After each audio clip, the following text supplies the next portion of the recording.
Hello बच्चों, आज हमारा topic types of account and rules of debit and credit. पिछले टॉपिक में हमने बताया था कि ट्रांजैक्शन जो होता है वो टू टाइप्स का होता है, on credit transaction and in cash transaction. तो उसी ट्रांजैक्शन को हम आगे सिस्टमेटिक मैनर से कैसे जनरल एंट्री करते हैं। आप सुनते हैं कि जनरल एंट्री करना है, जनरल एंट्री होता क्या है, इसका रूल्स क्या है। तो आपको हम आज सिखाएंगे कि जनरल एंट्री के रूल्स क्या है, यानी कि कैसे हम डेबिट और क्रेडिट का क्या मतलब होता है, इसकी मीनिंग क्या होती है, इसका रूल्स क्या होता है। ये सबसे इम्पोर्टेंट टॉपिक होता है। तो सबसे पहले हम आपको बताएंगे types of account. Types of account जो होते हैं ये 3 टाइप्स के होते हैं। पहला हमारा होता है पर्सनल अकाउंट, सेकंड होता है रियल अकाउंट एंड थर्ड होता है नॉमिनल अकाउंट। तो इनको आप पढ़िए, ये आपका बेस है। ये अकाउंट्स 3 अकाउंट्स होते हैं एंड 3 रूल्स होते हैं। यही आपका पूरा सबसे इम्पॉर्टेंट जो है टॉपिक है इसमें अकाउंटिंग में। अगर यही आप सीख जाते हैं तो अकाउंटिंग आपको आने लगेगी। तो सबसे पहले आप देखिए कि पर्सनल अकाउंट होता क्या है। पर्सनल अकाउंट्स आप किसे कहेंगे? हमने बताया था ट्रांजैक्शन, आपको उसी ट्रांजैक्शन को देख करके हम उसमें से फाइंड आउट करते हैं द टाइप्स ऑफ अकाउंट।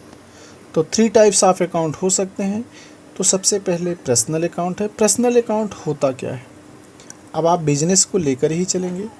तो देखिए, आप इसको हम शॉर्टकट में या थोड़ा डीपली बताने की कोशिश करेंगे कि पर्सनल अकाउंट होता क्या है। आप अपने आप को बिजनेसमैन मानिए कि आपके बिजनेस है, तो आप देखते होंगे पर्सनल अकाउंट में हमारे बिजनेस से जितने भी पर्सन, ऑर्गेनाइजेशन या शॉप स्मॉल रिलेटेड होंगे उन्हीं को हम पर्सनल अकाउंट कहते हैं। पर्सनल अकाउंट में देखिए क्या आते हैं, बिजनेस रिलेटिव आते हैं। बिजनेस रिलेटिव्स आते हैं। अब बिजनेस रिलेटिव्स होते क्यों हैं? जिस तरह से हम जानते हैं कि जैसे हमारे फैमिली रिलेटिव्स होते हैं उसी तरह हमारे बिजनेस रिलेटिव्स भी होते हैं। तो फैमिली रिलेटिव्स में आते हैं मामा आ गए, चाचा आ गए, फूफा आ गए। इसी तरह से हमारे बिजनेस रिलेटिव्स में कौन कौन आते हैं इस पे हमको ध्यान देना है।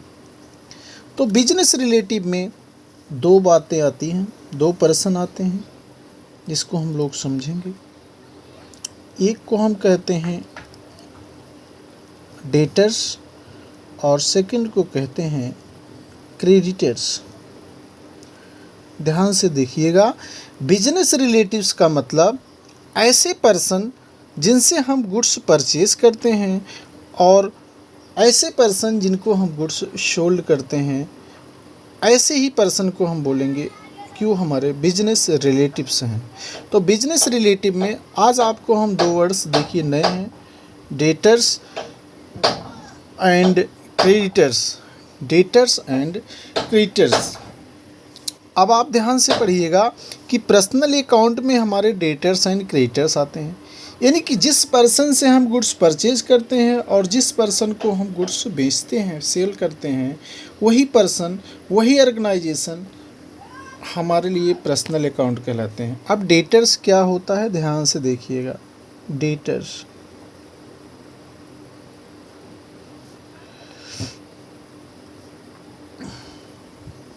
ध्यान से पढ़िएगा, डेटर्स की मीनिंग क्या होती है। डेटर्स मीन्स होता है, तो मैंने आपको ट्रांजैक्शन 2 टाइप्स बताया था, इन कैश और on credit. On credit transaction की कंडीशन में देखिए, which person you sold goods on credit. You का मतलब ओनर, बिजनेसमैन, आप, यानी कि जिस पर्सन को आप उधार गुड्स बेचते हैं। ऑन क्रेडिट का मतलब होता है उधार।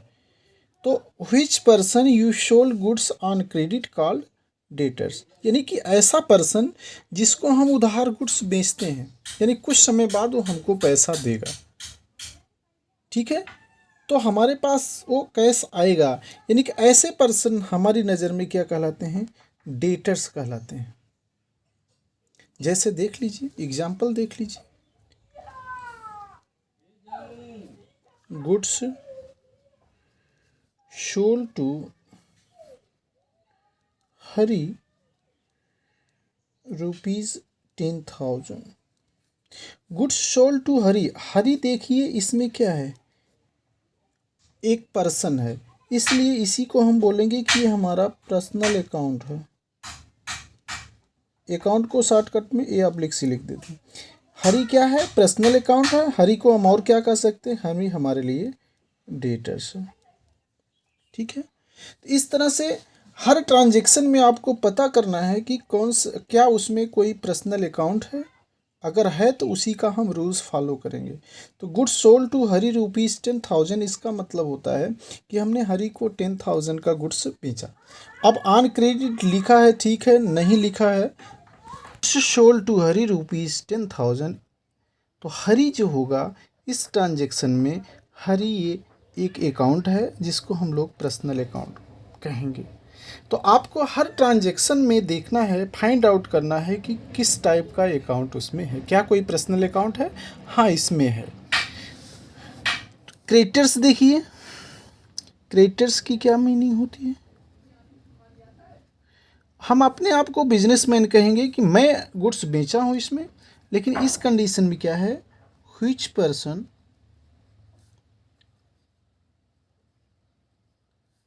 You purchased goods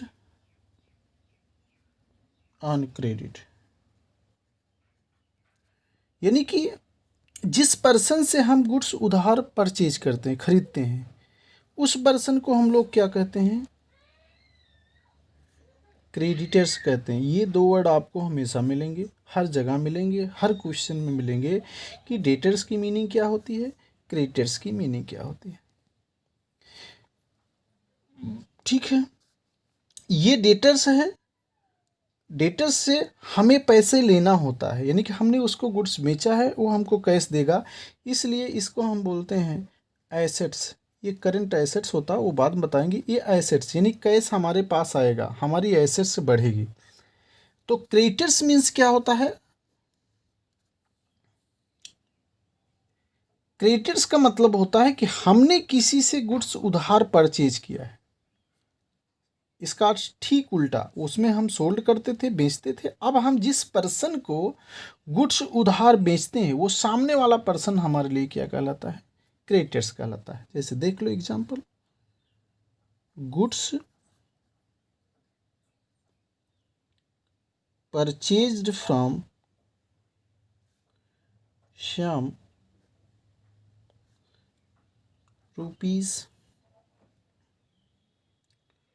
₹12,000 on credit. अब देखिए इसमें गुड्स परचेज फ्रॉम, यानी कि श्याम से हमने गुड्स परचेज किया है 12,000 का। तो श्याम क्या है, ये हमारा पर्सनल अकाउंट है। पर्सनल अकाउंट में श्याम हमारे लिए क्रेडिटर्स है, यानी कि after some times on due date I pay ₹12,000 to Shyam, यानी कि हम श्याम को 12,000 रुपये कुछ दिन बाद, यानी कि जो डेट हमारा फिक्स होगा, 1 महीने बाद, 15 डेज बाद, हम उसको श्याम को 12,000 रुपये यानी ₹12,000 पे करेंगे। तो ये श्याम जो है, यही हमारा पर्सनल अकाउंट है। यही फाइंड आउट करना पड़ेगा कि किसी ट्रांजैक्शन में क्या पर्सनल अकाउंट है। अब पर्सनल अकाउंट है, ये हमारे लिए क्रेडिटर्स है। तो क्रेडिटर्स होगा, यानी कि हमारी लायबिलिटी है कि इसको हम कुछ दिन बाद देना है, जिसको हम लोग बोलते हैं कि ये हमारी लायबिलिटी है। लायबिलिटी मीन्स रिस्पॉन्सिबिलिटी, यानी कि हम उसको पैसा हमें देना है, वो हमारे लिए लोन है, एक तरह से कर्ज लिया हमने, उधार लिया है, तो उसको देना है। जिस पर्सन को हमें देना होता है वो हमारे लिए लायबिलिटी कहलाते हैं, यानी कि ये क्रेडिटर्स है। इस तरह से पर्सनल अकाउंट में दो बातें आएंगी कि क्या कोई पर्सन है, क्या कोई ऑर्गेनाइजेशन है उस ट्रांजैक्शन में, तो अगर कोई ऑर्गेनाइजेशन का नाम है, किसी पर्सन का नाम है, तो ही हमारा पर्सनल अकाउंट कहलाए। जैसे अगला देख लीजिए, कैश डिपॉजिटेड इनटू SBI यानी कि स्टेट बैंक ऑफ इंडिया ₹5000। इसमें जो है SBI यानी कि स्टेट बैंक ऑफ इंडिया एक ऑर्गेनाइजेशन है, इसलिए हमारा पर्सनल अकाउंट है। ठीक है, P मतलब आप समझिएगा कि पर्सनल अकाउंट है। ठीक है, इस तरह से बहुत सारे ट्रांजैक्शन आपको मिलेंगे कि आपको फाइंड आउट करना है कि कौन सा अकाउंट इस ट्रांजैक्शन में है। तो किसी भी ट्रांजैक्शन में आपको personal account, real account, nominal account तीनों मिल सकते हैं। तो लेकिन अभी आप हमको पर्सनल अकाउंट हमने आपको बताया है कि पर्सनल अकाउंट सिर्फ ढूंढिए क्या इसमें है, नहीं है तो अगला हो सकता है रियल होगा, रियल भी नहीं है तो नॉमिनल हो सकता है। किसी भी ट्रांजैक्शन में यानी कि every transaction have to aspect, one debit and second credit, यानी कि किसी भी ट्रांजैक्शन में दो अकाउंट मिलेंगे आपको, कम से कम दो अकाउंट, वो चाहे डेबिट होगा या क्रेडिट, उसका रूल्स हम आगे बताएंगे। लेकिन आप ये देखिए, आपको फाइंड आउट करना है कि पर्सनल अकाउंट, किसी भी ट्रांजैक्शन में आपको फाइंड आउट करना है पर्सनल अकाउंट है कि नहीं है। सबसे पहले हमारा यही स्टेप है। तो आपको मैंने बताया पर्सनल अकाउंट में बिजनेस रिलेटिव, यानी बिजनेस रिलेटिव का मतलब होता है कि जिस पर्सन से हम गुड्स परचेज करते हैं और जिस पर्सन को गुड्स हम सोल्ड करते हैं वो हमारे बिजनेस रिलेटिव कहलाते हैं। बिजनेस रिलेटिव में डेटर्स और क्रेडिटर्स आते हैं, जिसका मीनिंग हमने आपको बताया है। तो अगर किसी ट्रांजैक्शन में आपको पर्सनल अकाउंट मिलेगा तो उसको हमें फाइंड आउट करना पड़ेगा, फिर उसी के अकॉर्डिंग रूल्स फॉलो करना है। तो आप सबसे पहले जानिए कि पर्सनल अकाउंट की मीनिंग क्या है।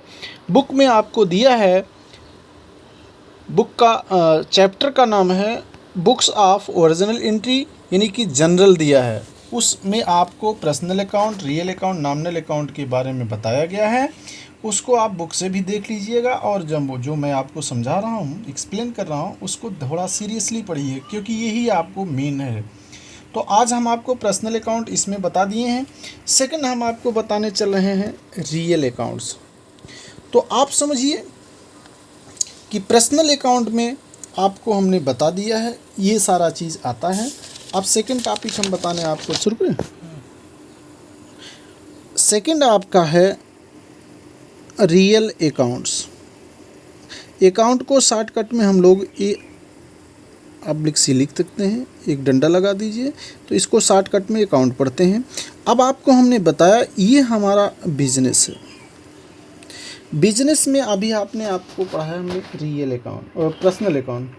पर्सनल अकाउंट हमने आपको बताया जो हमारे रिलेटिव होते हैं। अब देखिए हमारी बिल्डिंग है, बिजनेस है। बिजनेस को क्या आप सिर पे लेके चलेंगे गुड्स को? नहीं। तो जब हम किसी गुड्स को परचेज करते हैं उसको रखने की जगह होना चाहिए, एक हमारे पास लैंड होना चाहिए, बिल्डिंग होना चाहिए। तो बिल्डिंग जब होती है उस बिल्डिंग को चलाने के लिए बहुत सारे, और हमें जिस तरह से इंग्लिश में हेल्पिंग वर्ब की ज़रूरत पड़ती है, उसी तरह से बिजनेस को चालू करने के लिए, स्टार्ट करने के लिए हमारे पास एसेट्स की ज़रूरत पड़ती है, जिसको हम लोग एसेट्स बोलते हैं। रियल का मतलब होता है, इसका मतलब होता है संपत्ति। आप जानिए, नहीं आता समझ में कोई बात नहीं। तो आपको इसमें बिल्डिंग होना चाहिए, रूम होना चाहिए, लैंड होना चाहिए, बिल्डिंग होना चाहिए, कैश होना चाहिए, ठीक है, फर्नीचर होना चाहिए। यानी कि जिस तरह से इंग्लिश में हेल्पिंग वर्ब की ज़रूरत पड़ती है, बिना उसके इंग्लिश अधूरा रह जाता है, उसी तरह हमारे बिजनेस में अगर आपके पास गुड्स है, आपने गुड्स परचेज किया, सपोज दैट एक ट्रक गुड्स आपने परचेज किया, लेकिन उसको रखेंगे कहाँ? आपके पास एक बिल्डिंग होना चाहिए। बड़े बड़े माल क्यों बनाए? उसी माल को में आप फैन लगाते हैं, एसी लगाते हैं, फर्नीचर होता है, कंप्यूटर होता है, ये सारे सिस्टम जो होते हैं, यानी कि उनके बिना हमारा बिजनेस करना क्या होता है, बड़ा मुश्किल हो जाएगा, नहीं कर सकते हैं। तो कंप्यूटर होगा, यानी कि जितनी भी प्रॉपर्टी होगी, रियल अकाउंट को हम लोग प्रॉपर्टी अकाउंट भी कहते हैं, तो इन्हीं सब को हम लोग क्या कहते हैं, रियल अकाउंट कहते हैं। यानी कि जो एसेट्स, इसी को हम लोग बोलते हैं एसेट्स अकाउंट। जो भी एसेट्स बिजनेस को चलाने के लिए हमें ज़रूरत पड़ती है, उसी को हम लोग कहते हैं रियल अकाउंट। तो रियल अकाउंट्स में land and building, furniture, machinery, computer, cash, fan, table, यानी कि हम उसको बिजनेस में यूज करने के लिए करते हैं, परचेज करते हैं, बेचने के लिए नहीं। बेचने के लिए हमारे पास गुड्स होता है, लेकिन उसको चलाने के लिए, कस्टमर को बैठने के लिए, कस्टमर को असुविधा ना हो, हमारा लोकेशन क्या है, हमारे बिल्डिंग कहाँ है, हमारा बिजनेस का प्लेस कहाँ है, उन सब के लिए जितनी ज़रूरत पड़ती है, इन सारी एसेट्स की ज़रूरत पड़ती है, उन्हीं को हम रियल अकाउंट्स कहते हैं। ठीक है, तो रियल अकाउंट्स में include in all assets of the business, जितनी भी प्रॉपर्टी, जितनी भी एसेट्स बिजनेस की होती है, के लिए ज़रूरत पड़ती है, उसी को हम लोग क्या कहते हैं, रियल अकाउंट्स कहते हैं। ठीक है, जिसमें land and building, cash, furniture, computer, machinery, etc बहुत सारे आते हैं। तो आप इन सबको थोड़ा सा ध्यान दीजिए कि रियल अकाउंट्स में जितनी भी हमारी प्रॉपर्टी होती है, एसेट्स होती है। अब एसेट्स 4 टाइप होती है, अभी नहीं बताएंगे, पहले आप समझिए कि रियल अकाउंट्स होता क्या है।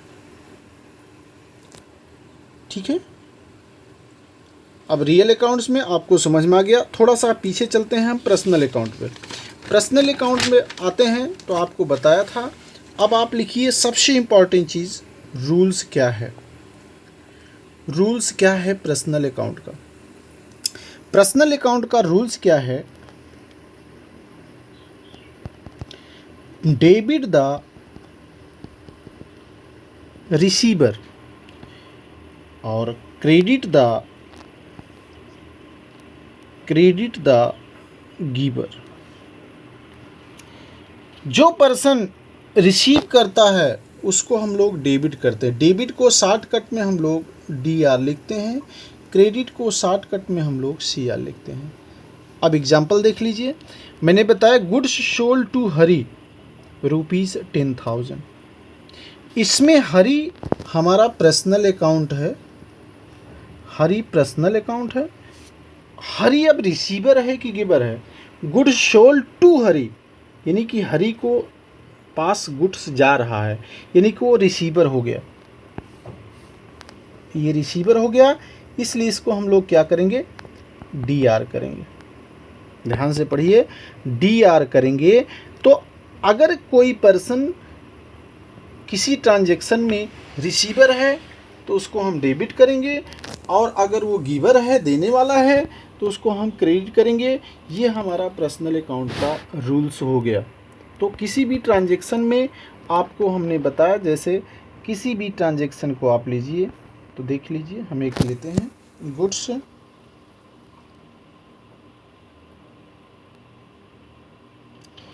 Purchased from Ram Mohan ₹8,000। तो देखिए इसमें आपको पर्सन कौन मिला, राम मोहन। राम मोहन एक पर्सन है, यानी कि ये पर्सनल अकाउंट है। अब इसमें आपको फाइंड आउट करना है कि राम मोहन पर्सनल अकाउंट हो गया है। अब ये गिवर है कि या रिसीवर है? Goods purchase from Ram Mohan, यानी कि हमने राम मोहन से गुड्स परचेज किया, तो वो दो है देने वाला है, हम उसके यहाँ से गुड्स ला रहे हैं, यानी कि वो क्या हो गया, गिवर हो गया। तो राम मोहन को गिवर हो गया, हम इसलिए उसको क्या करेंगे, CR करेंगे। ऐसे आपको फाइंड आउट करना है, पहले थोड़ा थोड़ा सीखिए, फिर इसके CR DR फॉर्मेट में एंट्री करना होता है। इसको हम पहले आपको सिर्फ क्लासीफाइड करना बताते हैं कि इस ट्रांजैक्शन में राम मोहन पर्सनल अकाउंट है, PR आप लिख दीजिए P, ये गिवर है कि रिसीवर है, ये गिवर है, इसलिए इसको हम CR करेंगे। ऐसे आप करिए, आपको ट्रांजैक्शन होमवर्क दिया जाएगा, उसको करिए। ये आपका पर्सनल अकाउंट अब कंप्लीट हो गया। फिर आपको रियल अकाउंट्स हमने आपको बताया था। अब इसका रियल अकाउंट का रूल्स क्या होता है, रूल्स ऑफ रियल अकाउंट का क्या होता है? तो रियल अकाउंट्स में मैंने बताया all property of the business, जितनी भी प्रॉपर्टी है उसी को हम रियल अकाउंट्स कहते हैं। इसका रूल्स देखिए अलग होता है। व्हाट एसेट्स कम इन को हम क्या करते हैं, डेबिट करते हैं, यानी डीआर को डेबिट कहते हैं। व्हाट एसेट्स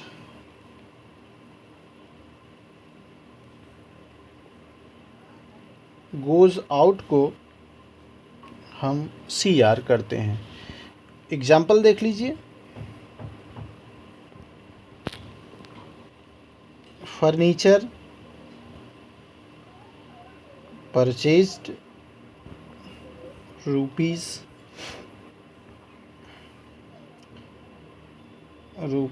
8,000 फ्रॉम रिया। इसमें देखिए फर्नीचर एक मिल गया है और एक रिया है। इसमें रिया कौन सा अकाउंट है, आप देखिए रिया कौन सा अकाउंट है।